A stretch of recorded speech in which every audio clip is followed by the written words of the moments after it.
Assalamualaikum warahmatullahi wabarakatuh. Hari ini kita bertemu kembali di pelajaran tematik tema 5, subtema 2, pembelajaran 4, 5, dan 6. Sebelum Ibu lanjutkan untuk menjelaskan materi pada pertemuan hari ini, ada beberapa soal yang nantinya wajib kalian jawab. Jawaban soal tersebut terdapat pada materi yang akan Ibu jelaskan.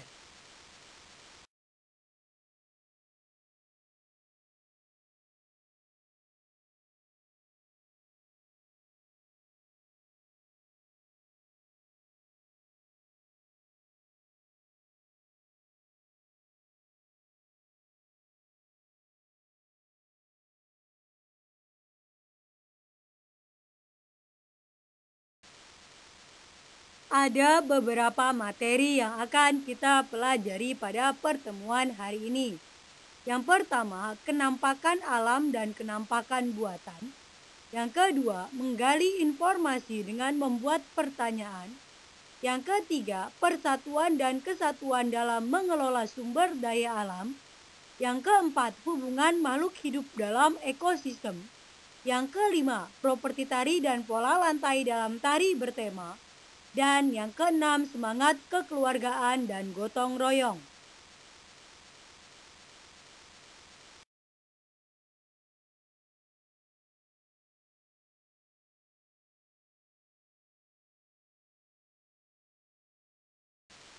Kenampakan alam dan kenampakan buatan. Indonesia memiliki ribuan pulau yang terbentang dari Sabang sampai Merauke. Setiap pulau memiliki kenampakan alam yang beragam. Kenampakan alam adalah kenampakan yang terbentuk secara alami. Contohnya, pegunungan, gunung, sungai, laut, perbukitan, dan selat. Sedangkan kenampakan buatan adalah kenampakan yang sengaja dibuat oleh manusia untuk tujuan tertentu. Contohnya, waduk atau bendungan yang dibangun sebagai tempat penampungan air, kebun binatang sebagai tempat konservasi hewan, dan permukiman sebagai tempat tinggal manusia. Masyarakat memanfaatkan kenampakan alam dan buatan dalam berbagai bidang. Salah satunya dalam bidang ekonomi. Pada kenampakan berupa laut, masyarakat memanfaatkan hasil laut untuk dijual. Misalnya ikan, kerang, ataupun rumput laut.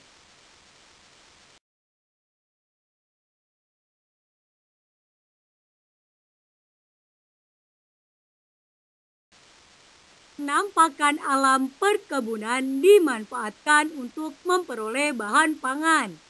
Kenampakan buatan, misalnya berupa pelabuhan, dimanfaatkan sebagai tempat pemberhentian kapal laut yang membawa barang dari dalam dan luar negeri.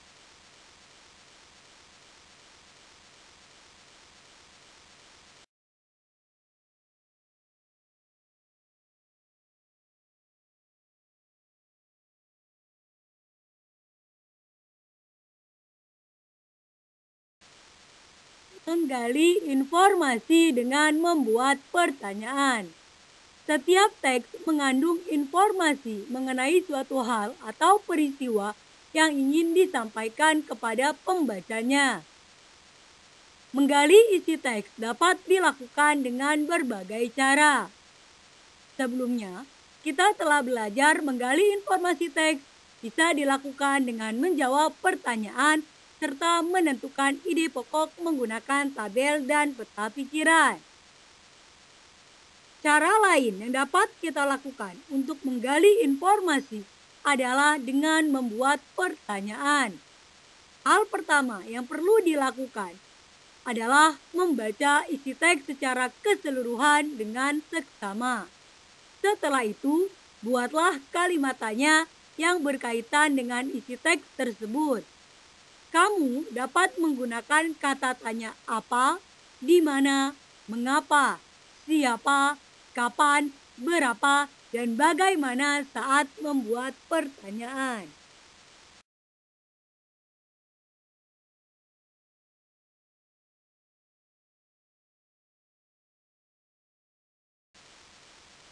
Persatuan dan kesatuan dalam mengelola sumber daya alam. Indonesia terdiri atas ribuan pulau.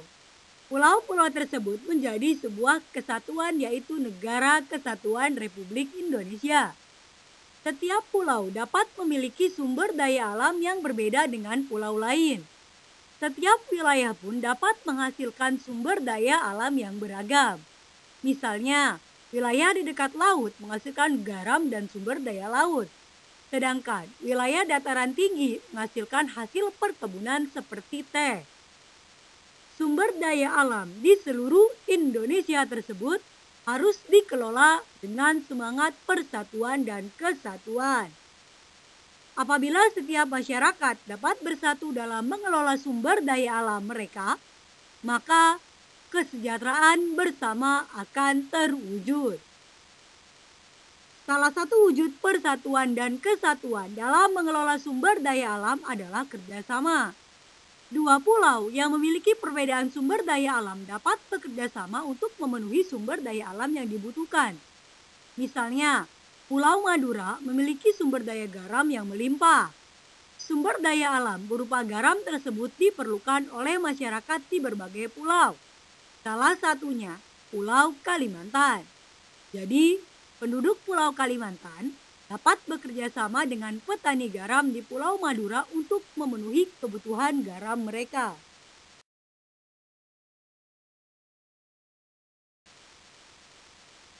Setiap makhluk hidup yang tinggal di suatu ekosistem saling membutuhkan satu sama lain. Makhluk hidup saling berinteraksi untuk mempertahankan hidupnya. Interaksi antar makhluk hidup dalam ekosistem dapat berupa simbiosis. Simbiosis adalah hubungan timbal balik antara dua makhluk hidup yang hidup dalam ekosistem yang sama. Simbiosis dibedakan menjadi simbiosis mutualisme, komensalisme, dan parasitisme. Simbiosis mutualisme yaitu hubungan atau interaksi antara dua jenis makhluk hidup yang saling menguntungkan. Contohnya, bunga dan lebah.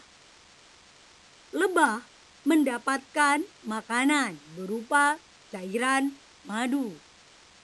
Sedangkan bunga terbantu proses penyerbukannya.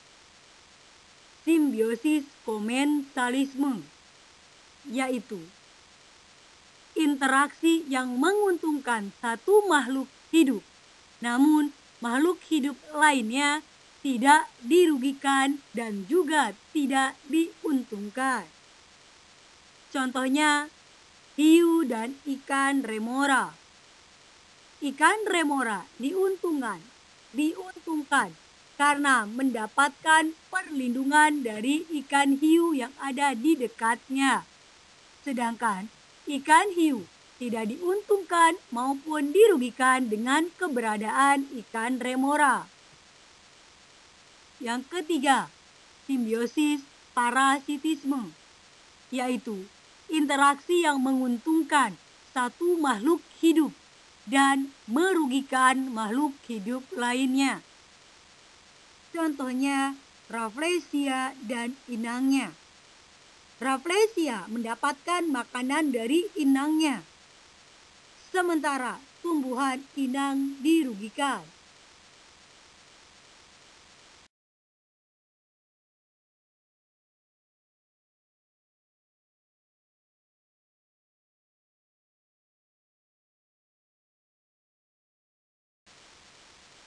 Perhatikan contoh lain simbiosis mutualisme berikut ini. Selain lebah dengan bunga, kupu-kupu dan bunga pun merupakan contoh simbiosis mutualisme. Contoh lainnya adalah kerbau dan burung jalak. Burung jalak memakan kutu yang terdapat pada tubuh kerbau. Sedangkan kerbau karena kutu yang menempel di tubuhnya dimakan oleh burung jalak, maka gatal-gatal kutu tersebut hilang. Kemudian, ikan badut dan anemon laut. Ikan badut mendapat keuntungan berupa sisa makanan dari anemon dan mendapat perlindungan dari binatang yang mau memakannya. Sedangkan anemon laut mendapat keuntungan karena ikan badut memancing binatang yang memangsanya ke anemon sehingga keduanya mendapat keuntungan.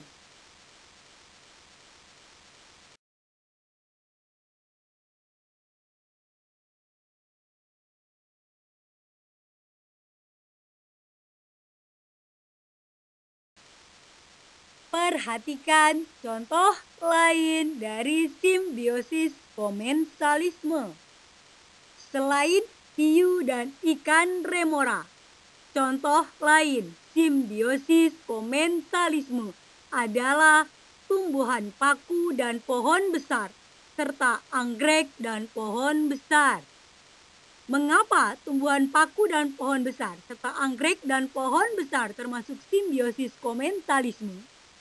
Karena paku dan anggrek diuntungkan karena mendapatkan tempat hidup dengan menempel di pohon besar. Sedangkan pohon besar tidak mendapatkan keuntungan maupun kerugian.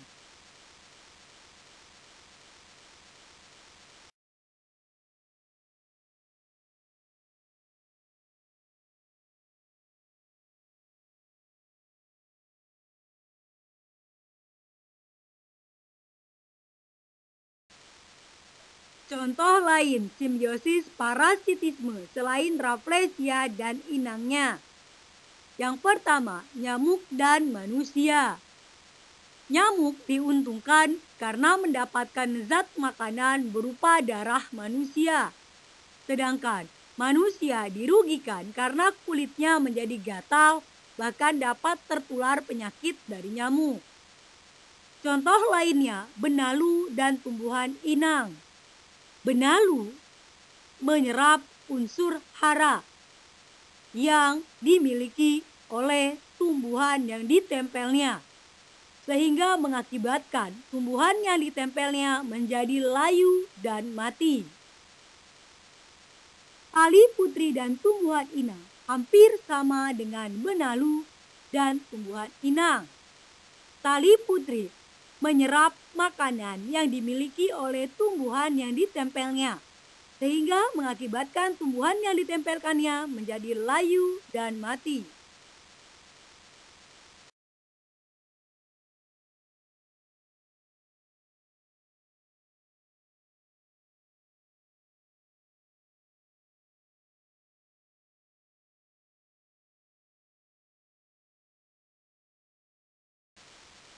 Properti tari dan pola lantai dalam tari bertema.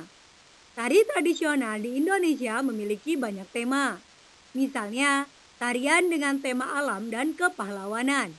Pada tarian dengan tema alam, gerak tari yang dilakukan dapat meniru kehidupan di alam. Misalnya, meniru gerakan hewan. Properti tari yang digunakan dapat memakai benda alam seperti dedaunan, bulu hewan, atau akar-akaran. Properti juga bisa menggunakan benda yang dibuat menyerupai benda-benda di alam. Misalnya, selendang yang menyerupai sayap dan mahkota yang menyerupai kepala burung. Perhatikan contoh tarian berikut. Tari kancet lasan dari Kalimantan meniru gerakan burung enggang atau rangkong. Properti yang digunakan adalah bulu burung enggang tiruan yang diikatkan pada jari tangan. Tari merak dari Jawa Barat meniru gerakan burung merak. Properti yang digunakan adalah selendang dengan warna dan motif menyerupai burung merak.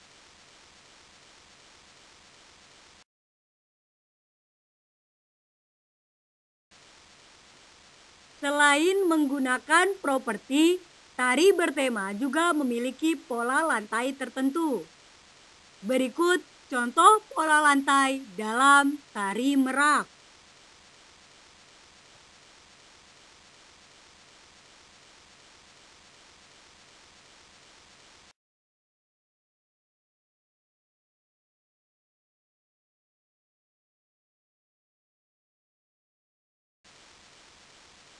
Semangat kekeluargaan dan gotong royong. Gotong royong adalah bekerja bersama-sama dalam menyelesaikan suatu pekerjaan bagi kepentingan bersama. Gotong royong merupakan salah satu penerapan persatuan dan kesatuan dalam kehidupan sehari-hari. Pekerjaan yang dilaksanakan secara gotong royong akan menjadi lebih ringan dan dapat diselesaikan lebih cepat. Gotong royong menjadi ciri khas bangsa Indonesia sejak dahulu. Masyarakat Indonesia menerapkan gotong royong dalam berbagai kegiatan. Misalnya saat membangun jembatan untuk kepentingan warga desa. Gotong royong dapat menumbuhkan semangat kekeluargaan. Semangat kekeluargaan adalah sikap memperlakukan orang lain seperti halnya keluarga. Kita akan menghargai, menghormati, serta menyayangi sesama seperti keluarga sendiri. Manfaat semangat kekeluargaan antara lain meningkatkan persatuan dan kesatuan, mencegah perpecahan, serta menciptakan hubungan yang harmonis antar sesama. Dengan semangat kekeluargaan, kehidupan menjadi aman dan damai.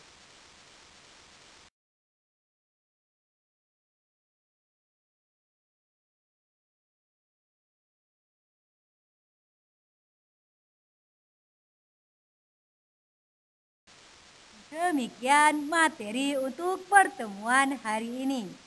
Kurang lebihnya Ibu mohon maaf. Atas perhatiannya Ibu ucapkan terima kasih. Wassalamualaikum warahmatullahi wabarakatuh.